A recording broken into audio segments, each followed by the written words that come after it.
A new book reports that you said he couldn't run a bath. Did you say that? Well, I'm not, there's a lot of things that were said in that book that I don't recognise to be the coalition government. No, they raised the capital gains tax in the coalition government. Well, what I'm saying, Andrew, and what you say. Angela Rayner, the Deputy Prime Minister, has been in the spotlight recently over a comment she allegedly made about Prime Minister Keir Starmer. According to a new book titled Get In by Patrick Maguire and Gabriel Pogrund, Rayner reportedly texted a confidant saying Starmer was incapable of running a bath. When questioned about this, she didn't directly deny it, dismissing the claim as tittle-tattle.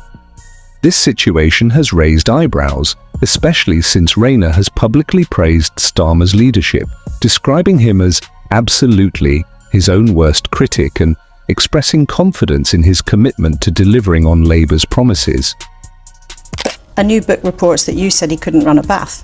Did you say that? Well, I'm not, there's a lot of things that were said in that book that I don't recognise, to be honest. So and did you not say that? And it's tittle-tattle, so I don't recognise what was said in that book. But that's not tittle-tattle, that's what the woman who's now the Deputy Prime Minister is reported to have said about the now Prime Minister. Sure, and there was lots of other things that people have said about me or anyone else, and no, I don't recognise ever saying that to anybody. But we all have frustrations when we're at work sometimes, and I'm sure people have been frustrated with me. The contrast between her alleged private criticism and public support has led to discussions about potential internal tensions within the Labour Party's leadership. Observers are now questioning how such dynamics might affect their ability to govern effectively and achieve their goals for the country. Angela Rayner is making headlines again, and not for the reasons she'd want.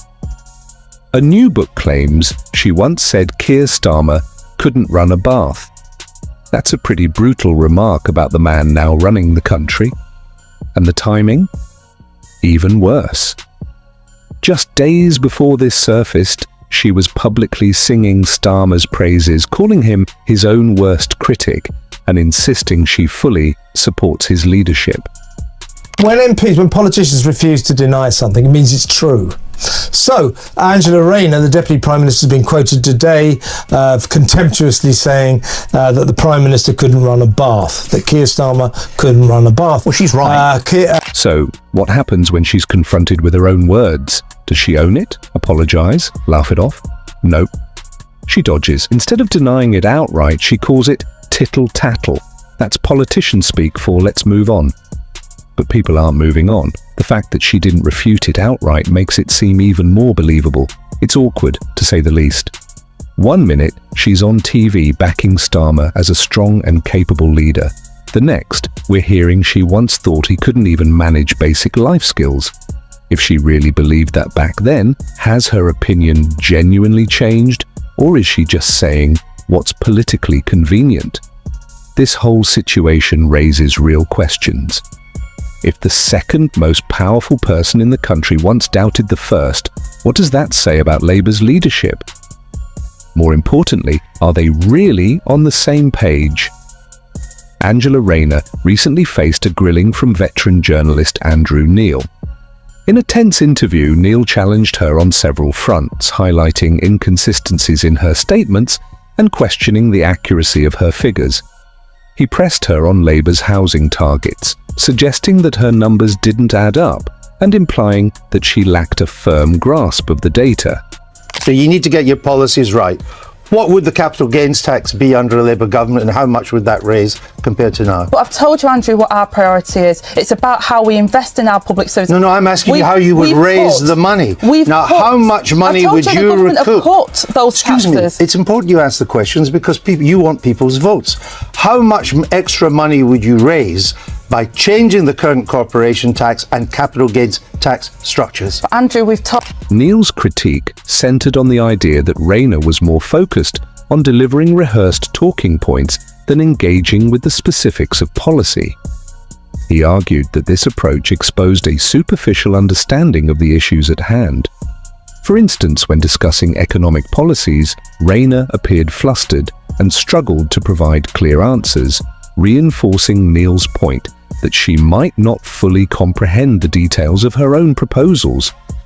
This exchange has led to broader discussions about the depth of knowledge possessed by some political leaders. Critics argue that Rayner's performance in the interview reflects a concerning lack of preparedness, especially when discussing complex policy matters. Supporters, however, contend that such interviews are designed to trip up politicians, and that Rayner's passion for her policies should not be overshadowed by a single challenging encounter. The smart thing for her to do, the obvious thing would be to say, no, I absolutely didn't say it. I'll tell you why she's not denying it, is because she fears she might have been recorded. Yep. So she did say it. She fears she might be recorded, and if she said, no, I didn't say it, somebody say, well, you did. And that will be toast for her. So she did say that Keir Starmer couldn't run a bath, which is one of the very few accurate things Angela Rayner has ever said. Regardless, the interview has undeniably sparked debate about the importance of detailed policy knowledge versus the ability to communicate broader visions in politics. Angela Rayner is steadfast in her commitment to building 1.5 million homes by 2029. She acknowledges the challenges but remains determined to meet this ambitious target. However, experts express skepticism about the feasibility of this goal. The Centre for Cities think tank warns that even with optimal private sector performance, the government could fall short by nearly 388,000 homes. They advocate for more radical planning reforms, such as adopting a European-style zoning system and reconsidering greenbelt land usage to bridge this gap. Industry analysts also highlight significant obstacles, including a severe shortage of skilled construction workers. The UK may need an additional 250,000 workers by 2028 to meet housing demands. This shortage raises concerns about the country's reliance on foreign labour to achieve its housing objectives. It's in a context where public money is short and the economy is stuttering. Now, housing associations don't always have the cash to sign up to new developments. Builders don't always want to build homes if there might not be buyers at the end. The growth forecasts for the government have been downgraded. And also the government's actually made it more expensive for first-time buyers. You've hiked stamp duty, costs have been going up for builders, they'll have to pay more for national insurance for their staff. I mean, it's like you're putting the brake on and the accelerator on at the same time. The housing market at the moment, there is a considerable amount of problems with supply. So by making sure we're building the homes we desperately need and we're ramping up that supply, that will then help in the medium to long term. We've given the mortgage guarantee scheme so that we've got the pipeline of people that are able to come on and the affordability. We've pushed councils and local authorities to identify the land, have a local plan and build the houses we desperately need. We've helped the social landlords with the changes I've made to Right to Buy and keeping the receipts for that. The £500 million that the Chancellor announced already for the Affordable Homes Programme, all these measures, including the package around planning, there's no excuses to not build those homes that people... Furthermore, the construction industry faces challenges like high building costs and softened demand due to increased mortgage rates. Private developers holding numerous undeveloped plots may hesitate to build amid potential price declines. Analysts remain skeptical about significant increases in housing outputs by major builders under current conditions. The ambition to build 1.5 million homes is clear. Achieving this target will require overcoming substantial hurdles in planning, workforce capacity, and market dynamics. Angela Rayner and Keir Starmer may present a united front, but history tells a different story. Their relationship has been anything but smooth. Back in 2021, Labour suffered a humiliating defeat in the local elections, and instead of taking the blame, Starmer decided to shake up his team, starting with Rayner. He removed her as Labour's party chair and national campaign coordinator, a move that sparked immediate backlash. Labour heavyweights like John McDonnell accused him of throwing his own deputy under the bus, calling it a cowardly avoidance of responsibility. Even Andy Burnham, a potential future leadership rival, publicly criticised the decision. This can happen, you know, we haven't built on this scale since the end of the Second World War in the 1950s. We were able to do it then, we can do it now. We just need all elements of the state, including local government, working with us. And I believe that getting that plan right will deliver the homes that people desperately need. Rayner, furious and blindsided, reportedly confronted Starmer in a heated exchange. At one point, she even considered challenging him for the leadership, but ultimately accepted a reshuffled role. But that resentment didn't just disappear. Fast forward to 2024, and we now hear claims that Rayner privately said Starmer couldn't run a bath. Whether it was a joke or an actual criticism, it raises questions. Does she truly believe in Starmer's leadership? This kind of internal friction doesn't just disappear overnight. If Labour's two top figures have a history of clashes, how well can they actually work together to govern? If they're not on the same page, how can they expect the country to trust them with the big decisions? There are plenty of homes, she says, but we have a housing crisis. Plenty of houses, plenty of homes in this country, but we have a housing shortage. Which is it, Angela? You're going to have to make your mind up. Do we have a housing shortage, or do we have too many houses? That's what you said. You said we have plenty of houses, but we've got a housing shortage.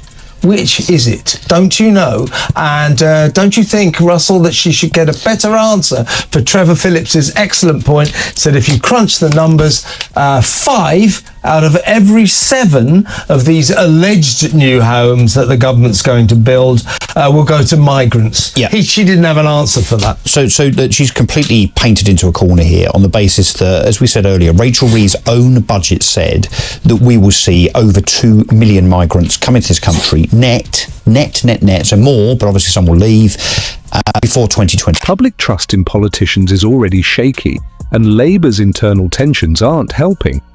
When Angela Rayner's alleged comment about Keir Starmer surfaced, saying he couldn't run a bath, it reinforced the idea that even his own team has doubts about him. Whether she meant it or not, the damage was done. Voters don't just hear words, they see cracks in leadership. If his own deputy once questioned his competence, why shouldn't the public? These internal disputes also create a bigger problem. Labour is trying to present itself as a strong, united alternative to the Conservatives. But unity is hard to sell when the second most powerful person in the party has a history of clashing with the leader. It raises real doubts about how effectively they can govern. If they can't manage their own differences, how will they handle the country's biggest issues? Housing, the economy, immigration? Well, for me, it's common sense. We were elected for this because people can see it. Every one of your viewers today will know somebody in their family that actually desperately needs a council house, or desperately wants to get on the housing ladder, or they're stuck in house that's not appropriate for them because they can't downsize because the homes are not available. So they know this has to happen, and therefore I'm determined to change things. We're the builders, we're not going to be the blockers. Trust is everything in politics. The moment voters sense instability at the top, they start looking elsewhere. With a general election on the horizon, Starmer and Rayner need to convince the public they're on the same page. If they can't, Labour risks handing ammunition to their opponents and making voters wonder if real change is actually possible, or if it's just more of the same political infighting. Labour is standing at a critical crossroads. With Keir Starmer as Prime Minister and Angela Rayner as his deputy, the party has promised stability, competence, and real change for the UK. But internal tensions tell a different story. Rayner's past comment about Starmer, whether a joke or a genuine criticism, lingers in the air. If his own deputy once questioned his ability to lead, how can the public be expected to fully trust him? Look, Keir has been completely open about wanting to do his best for this country, and I admire him for that. I've worked with Keir now for a number of years. Now, I am straight talking. Me and Keir don't always agree on everything. But the one thing I will say about him is he won't do what he thinks is popular. What he wants to do is deliver, because there's nobody worse critic to Keir than Keir. In my understanding of how he works and my personal experience with him is... Beyond that, Labour's ambitious promises, like building 1.5 million homes, are already facing serious scepticism. Andrew Neil's interview exposed Rayner's shaky grasp of policy details, raising concerns about whether the leadership team actually has a strong, deliverable plan. or if they're just selling big ideas without a roadmap. Meanwhile, past clashes between Starmer and Rayner make it clear that not everything behind the scenes is as smooth as they want voters to believe. This isn't just political gossip, it's about leadership, trust, and whether this government can truly deliver. Can Starmer and Rayner convince the country they're on the same page?